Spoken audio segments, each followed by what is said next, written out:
The world was on the brink of chaos. Climate change, pandemics, and wars had brought humanity to the edge of destruction. Governments had collapsed, and the global order was shattered. Amidst this turmoil, a group of young people had taken refuge in a hidden base, carrying the last flicker of hope for humanity. They were a team of rescuers, trained by a supercomputer called Primus from the future, and now they were being prepared to be sent back in time to prevent the catastrophe. One morning, Albie suddenly awoke. His heart was racing, and his forehead was drenched in sweat. Dreamlike memories flashed before his eyes, fragments of alternate futures that Primus had shown them. Cities burning, skies darkening, people running in panic. Albie took a deep breath, trying to steady his mind. As he got out of bed, a noise from the other room startled him. Maeve appeared in the doorway, her eyes bloodshot from lack of sleep. "When will we stop waking up from these nightmares?" she asked, her voice weary. Albie responded with a faint smile. "Maybe this will be the last time. Primus said today is the day we're sent back. We're finally going to stop the disaster." Maeve walked over to the window. Outside, destroyed buildings, abandoned cars, and empty streets stretched as far as the eye could see. What was once a vibrant and orderly city had now turned into a wasteland. "This is just the beginning," she whispered to herself. "It could get even worse." At that moment, Primus' voice echoed through the room's speakers. "Cold and mechanical," it said, "the time has come to alter the past. But every intervention will create a new future." Gathered in the base's meeting room, the young team reviewed the plans Primus had laid out. Electra, the group strategist, stared at the holographic map on the wall. "We have to intervene at 3 key moments in history," she said in a serious tone, pointing to the map. "Our first target is the energy crisis in America in 2042. If we fail to prevent it, it will trigger a domino effect, leading to global wars and the first step toward catastrophe." Rook, the youngest of the group and known for his military tactical brilliance, looked concerned. "But what if something goes wrong during the time jump?" he asked. "What if we make things worse?" Albie shot Rook a determined glance. "We can reset each time. But every reset comes with a cost. Playing with time has severe consequences." Maeve crossed her arms. "Speaking of costs," she said, "what's the biggest danger we'll face? What awaits us once we step into the past?" Electra turned back to the screen and closely studied Primus data. "We don't know everything for certain," she admitted.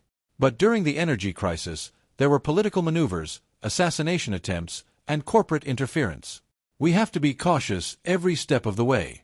One mistake could change the future irreversibly." A heavy silence fell over the group as they exchanged glances.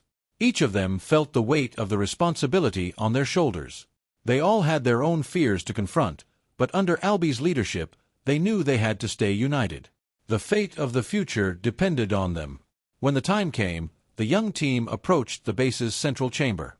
The time portals stood tall, massive circular structures glowing with energy. Before stepping inside the portal, Albie turned to his team one last time. "Stick together. No matter what happens, we have to come back," he said. They all nodded in agreement. There was no turning back now. As they stepped into the portal, their bodies were suddenly engulfed in beams of light. They were gliding through time. In just a few seconds, they landed with a harsh thud. When they opened their eyes, they found themselves in the chaotic streets of 2042. Sirens blared all around, and the sky was covered in gray clouds. Everything was on the brink of spiraling out of control. Panicked people were running through the streets, and a major crisis was about to erupt. Albie quickly gave orders to his team. "Our target is the power plant. We're running out of time." His expression was a mixture of determination and fear. Maeve, Rook, Electra, and the others moved forward into the unknown, where uncertainty awaited them.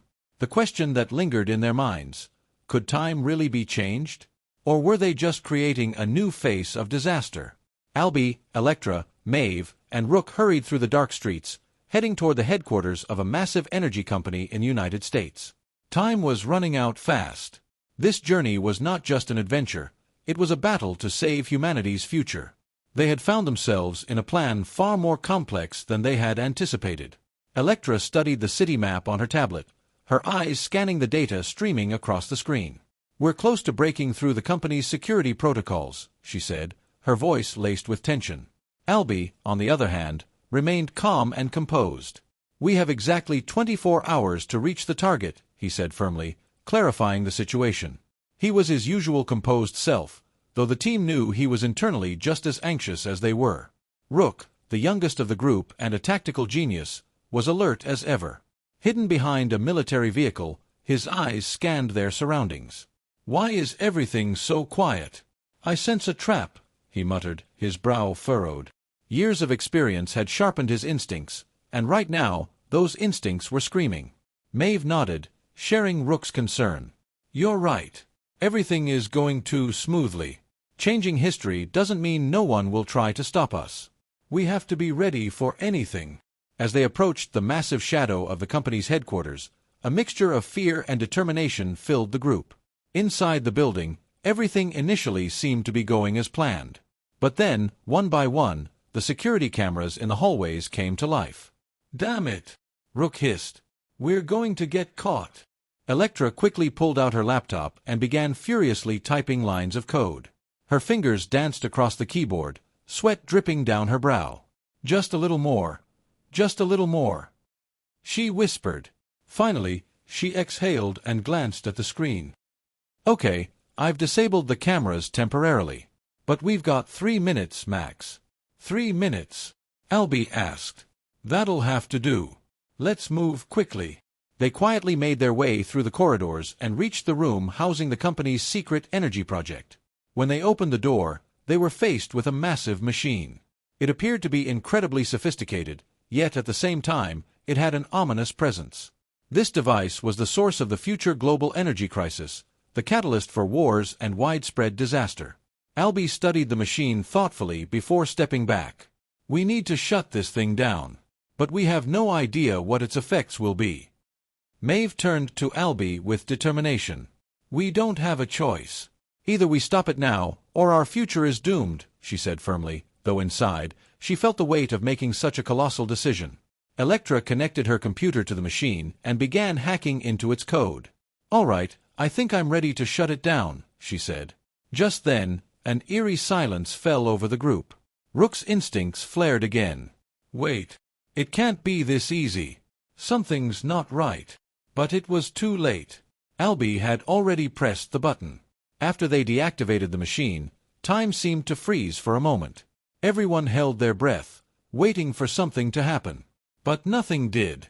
Then, Elektra noticed something strange on her screen. "There's a change, but it's abnormal," she said in disbelief. "What do you mean?" Albie asked. "We shut down the machine, but there's been a shift in the timeline." In that moment, Primus's warning echoed in Albie's mind. Every intervention creates a new future. The gravity of those words sank in for the entire group. The consequences of what they had done were beyond comprehension. As they prepared to leave, they realized they had no idea what kind of world they were leaving behind. The only thing they knew for sure was that there was no going back. A new future was being created, but no one could predict what it would bring. "What's our next move?" Rook asked. Albie took a deep breath. "We've rewritten the future. Now we face whatever comes next," he said, his eyes filled with resolve. But the weight of not knowing where this new journey would take them was heavy on his mind. Time had begun to flow again. When the young adventurers returned to the future after their initial intervention, the world that greeted them was not what they had expected. Normally, it took some time for the consequences of their actions to become apparent. But this time, the effects were immediate. At first glance, the world seemed more orderly and controlled, but beneath this veneer of order lay a dark reality. There was something unseen yet palpable in the air. The streets were filled with an unsettling tension, and people moved in silence, withdrawn into themselves. Maeve felt a tight knot form in her throat as she took in the grim atmosphere. This isn't how it was supposed to be," Rook said in disbelief, running his hands through his hair. "We stopped the energy crisis. So why does the world feel worse?" Giant screens all around displayed the face of a man. His stern gaze and authoritarian demeanor made it clear he was a dictator, the architect of this new order. Albie quickly opened a holographic screen and began scanning the environment. "This is impossible. When we averted the energy crisis, this guy seized power." The crisis we prevented gave rise to a dictatorship. We thought we solved the problem, but we unknowingly planted the seeds of a new disaster, he said, taking a deep breath. Electra studied the face on the screen. This man rose to power after the crisis. He manipulated the masses and seized control. People traded their freedom for safety and order, she said, her voice laced with concern.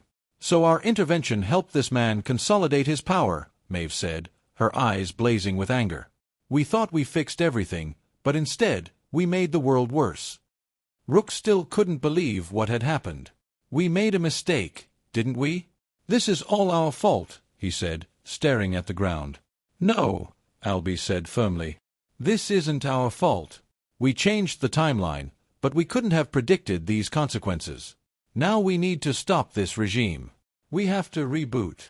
Primus hologram suddenly materialized in the room, its metallic voice echoing, "Your past intervention has triggered an unforeseen outcome. Rebooting the timeline will have serious consequences. However, a second intervention is now necessary." Albie turned resolutely to Primus. "We have no other choice. We need to save the world from this man." "What's our next target?" he asked. "Your second target, the global water crisis that began in 2075. The monopolization of water resources led to worldwide uprisings and a new world war. If you can prevent this crisis, the future will reshape itself," Primus said, cold and emotionless. Maeve took a deep breath. "So, to overthrow a dictatorship, we have to stop another crisis. But what if we make another mistake? What if things get even worse?" Albie placed a comforting hand on her shoulder. "We've already made one mistake. Instead of fearing what could go wrong, we need to focus on doing what's right. Every action has a cost, but the cost of doing nothing is far greater." As Primus opened the portal once more, a dark shadow appeared instead of the usual blue light. This shadow was a sign of the uncertainty that lay ahead in their future. Rook, stepping toward the portal, closed his eyes tightly and took a deep breath. "All right, this time we'll be careful. We won't make any mistakes," he said, trying to reassure himself. Electra reviewed the strategy and turned to the team. "We need a clear plan. We'll investigate the origins of the water crisis and find out who's controlling the water. But this time, we need to be cautious. Every intervention in the timeline leads to unexpected consequences," she said. When the young adventurers passed through the portal once again, they found themselves in the dusty and ravaged landscape of 2075. Cities had turned to deserts, and access to water had been completely cut off. People were struggling to survive amid famine and thirst, while massive water barons controlled the remaining resources. Gaunt children with hollow eyes stood in hopeless lines, waiting for water distribution trucks. "Here we are," Albie said, surveying the scene. "This world is on the brink of collapse, and we have to stop it." From the rooftop where they were hiding, they saw massive tankers belonging to the water barons slowly making their way to the distribution center. Rook, looking through his binoculars, spotted their target. "There he is, the leader of the water barons. If we break his control, we can get water to the people," he said. Maeve, watching the crowd of people gathered below, clenched her fists. "We have to stop this now. People are dying of thirst. We need to get them water." Albie turned to the team. "All right. This is an operation. We need to move quietly and quickly. If we make a mistake, things could get worse, just like before." Electra pulled up her terminal and rapidly formulated a plan. "We'll disable the water tankers and neutralize the barons. But be careful, if we destroy the water supply, this world will descend into even greater chaos." With grim determination, the young adventurers prepared for their next mission. This time, they would tread more carefully. The future of the world depended on it. The young adventurers had intervened during the water crisis of 2075, trying once again to save the world. They thought they had won a short-lived victory when they disabled the tankers and neutralized the water barons. But soon, they realized that this was just the beginning of a greater chaos. Water had been restored to the people, but the resources were still insufficient, and global water wars were on the brink of wiping out humanity. When they returned, the world had plunged into a dark dystopia. They had solved the energy crisis and tried to prevent the water crisis, but every intervention had only further disrupted the balance on Earth. Now they faced a world consumed by dictatorships and resource wars. Albie let out a deep sigh as he looked at the desolate landscape. "Will this ever get better?" he asked, his voice a mix of frustration and anger. His eyes were filled with disappointment. With every step they took, he felt humanity drawing closer to its end. Maeve stood silently beside him, gazing at him thoughtfully. "Maybe the real problem is our intervention," she whispered. "Everything we do only leads to more destruction. We're trapped in an endless cycle." Albie squinted at the distance. "So what are we supposed to do? Just stand by and let everything fall apart?" Electra, her gaze fixed on the screen, spoke thoughtfully. "Every time we intervene, it creates more chaos. We're trying to change the past, but maybe we should focus on shaping the future instead. Every reset has made the world worse. But now, we have a different opportunity," she said, her voice trembling slightly. "Primus has always given us options to change the past. But what if we could build the future?" This idea sparked new thoughts among the team. Rook shook his head in disbelief. "Shape the future? Oh. We've spent all this time going back to fix things, and now everything's a mess." Primus suddenly appeared in the room, his cold, mechanical voice filling the space. "The future is a consequence of the past. However, the interventions you have made cannot alter human nature. Every attempt to fix the past was built on the flaws of humanity." Albie turned toward Primus, his fists clenched tightly. "Then why did you keep sending us back? Why give us these chances if every time things only got worse?" Primus responded with emotionless calm. "Each intervention was a test, proving the unchangeable nature of humanity. The solution is not to fix the past, but to build the future. This is your final option." Maeve pondered Primus's words quietly. "Maybe we shouldn't intervene anymore. We're meant to shape the future, not by force or through conflict, but through knowledge and understanding." Albie paused to consider this. "So, we're just going to stop changing the past? No more time manipulation? After everything we've been through, after all the battles we fought, are we just supposed to accept our fate?" Electra, still examining the map on the screen, spoke with a determined edge. "No, we're not accepting fate. But instead of drowning in the cycle of the past, we're going to try to build the future. Maybe this time, we can make a real difference." Rook looked at them with a mixture of despair and hope. "And what if this plan fails too? What if things still end up worse?" Maeve smiled at him softly. "Maybe this time, we need to invest in the future. Be more cautious, more strategic. Instead of meddling with the timeline, we have to help people learn." Primus nodded in agreement, acknowledging their final conversation. "This will be your last intervention. The future will now be a construction of your actions. Time travel ends here. Your fate is in your hands." With a final decision made, the young adventurers chose to stop returning to the past. Under Primus's guidance, they resolved to use all the knowledge, strategy, and technology at their disposal to build a better future. They would no longer manipulate the timeline, but instead, they would take careful steps to rebuild humanity. Albie turned to his team one last time, speaking with seriousness. "This is our final chance. Instead of trying to change the past, we need to show people how to prevent these disasters from happening. It's our responsibility now." And so, they stepped out of the shadow of the past and committed to building the future. Time travel was over, but the knowledge and power they had gained would play a crucial role in the world's recovery. Humanity had been given a new chance. This time, they would step forward into a more conscious and hopeful future. I hope you had a good time. If you liked my story, do not forget to comment and subscribe to my channel.